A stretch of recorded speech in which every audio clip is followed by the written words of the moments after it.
and just know that the technology that we've added is actually affecting the playability of the game a great deal. It's something where you pick it up and you feel it automatically, how great and tight and polished it feels, how the new animation technology allows us to do some cool new stuff, introduce higher quality motions and blending in there that you'll definitely see improve. So don't be worried if you see some of the same motions. That's actually a good thing that we've been able to keep those.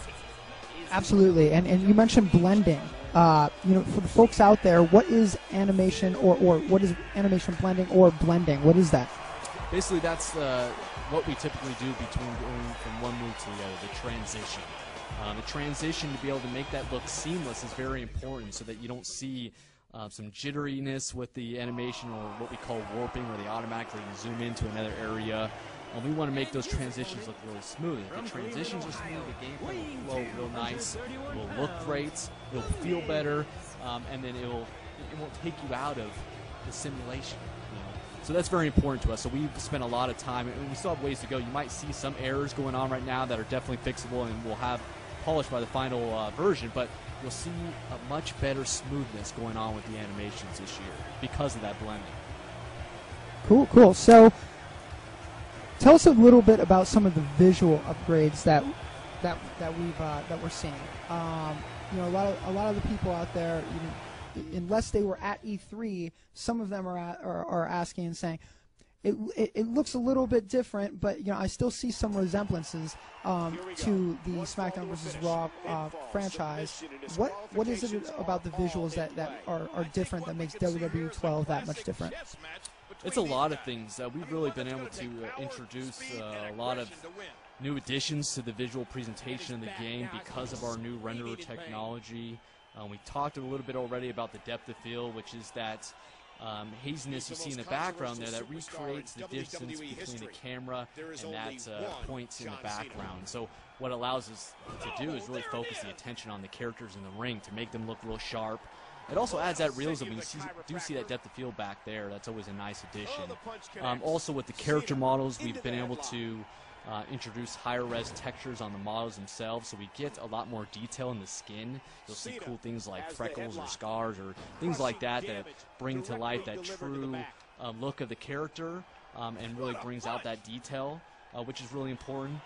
Also, we've been able to add animating sweat and blood as well in the game. So instead of being just some texture map that gets swapped when you get your head busted open, we actually have animation flowing down from the head and actually dripping on the character's chest and body. So that's all stuff that's actually dynamically moving in the game. Same with the sweat as well. The sweat's actually dynamically moving on the character's body. So those are some of those small subtle details you might see in there, but they're also those little things that make you kind of get immersed into the experience and see how realistic the game's looking. Also, we've added rope and mat physics as well, so when you see these big moves going on, you see the ring completely move and shake. It feels alive. It adds a lot of kind of fury to those moves, man. They really have a big impact, whereas past games you might have seen them and they might have looked a little soft. This year, the whole ring is reacting to these moves, which really gives them some power, which is nice as well. Those are just a couple things. We really do have a lot of additions with the renderer that we're happy about. But those are some of the most noticeable ones you'll see right away. And just for the folks at home, just because WWE 12 is new and we're like issuing in the new era, we still wanted to keep that same sense of realism in the visuals as well, right? And this kind of allowed us to do that, and that was our approach all along. So yes, while WWE 12 is different, it's still the realistic visual approach is still there, right? Absolutely, yeah. We've done some really cool comparisons where we've actually taken screenshots of the game and compared them to what you see on programming, kind of a similar shot from WWE television. Boy, it's looking almost identical. It's getting really scary. We like to do that comparison just to see kind of where we're off, how we're looking good, things like that. And so that's always exciting to see how close we are to matching programming. And we still have ways to go, but we feel good about our progress so far and the potential. So we just actually saw the Wake Up Taunt, correct? That's a new feature. Tell us a little about that. Yeah, the Wake Up Taunt is pretty cool. Basically what we can do is now you can summon your opponent off the mat when you have a finisher and you have them kind of stumble right into your clutch to set up that big dramatic finisher moment, which is really cool. So every superstar will have a wake-up taunt ability. It's not what we traditionally call an ability in the game. Actually, we're going to give it to everyone, so there's no worry about that. I know a lot of people have been asking about that. So we definitely will make sure everyone has that. And then, it's great for setting up your finisher because we give you a lot of advantages in the game where basically because you did a wake-up taunt, obviously you don't have to worry about being reversed because you have to lift up your opponent. Also, you don't have to worry about being reversed because we give you advantages such as it's harder to reverse. It's about 50% more difficult to reverse that move. That'll do some damage. Rated R Dynasty 217 says, my question is, for the move interruption, is it just where you get hit and fall, or a legit breakup in the move? Like a Cena from behind.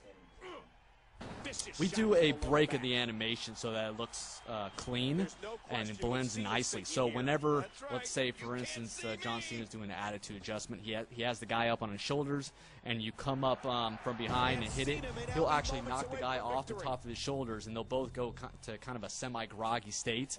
So we don't really transition to another move because that adds all these kind of complexities about does the guy have that move in his moveset and so forth, and making sure all those blend nicely.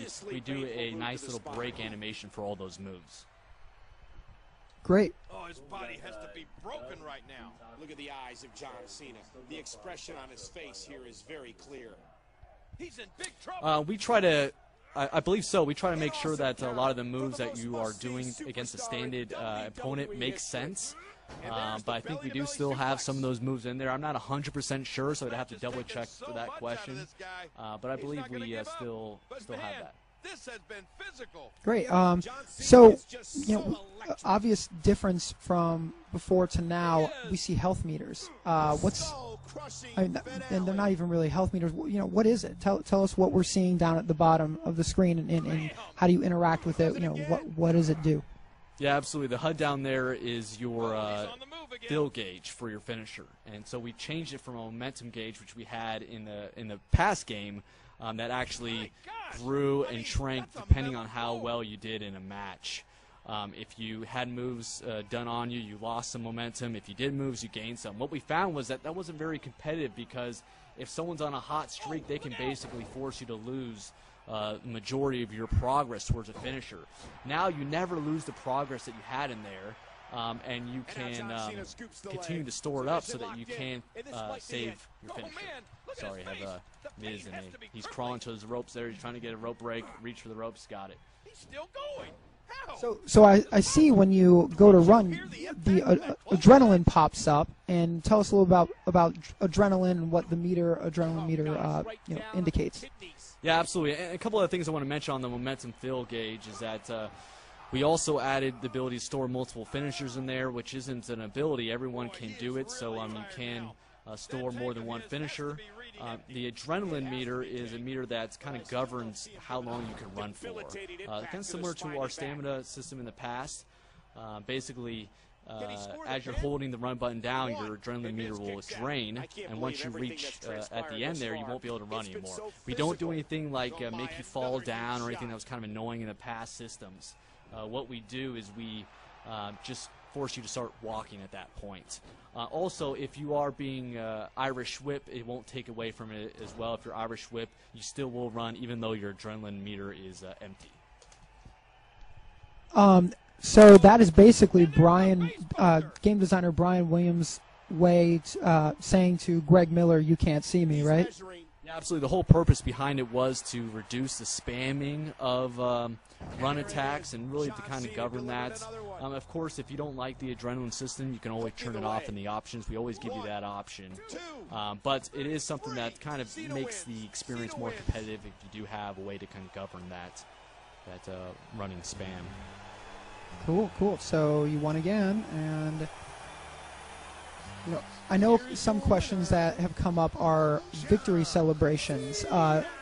Any new ones this year? And, or are they mapped to superstars that correctly? I mean, not really correctly. That's a strong word, but so that it's believable. Of like say a bad guy wins, and I'm not going to use the actual other terms, but bad guy wins, and he like what's the are we kind of conscientiously, smartly mapping those this year, or what's going on with some of the winning celebrations?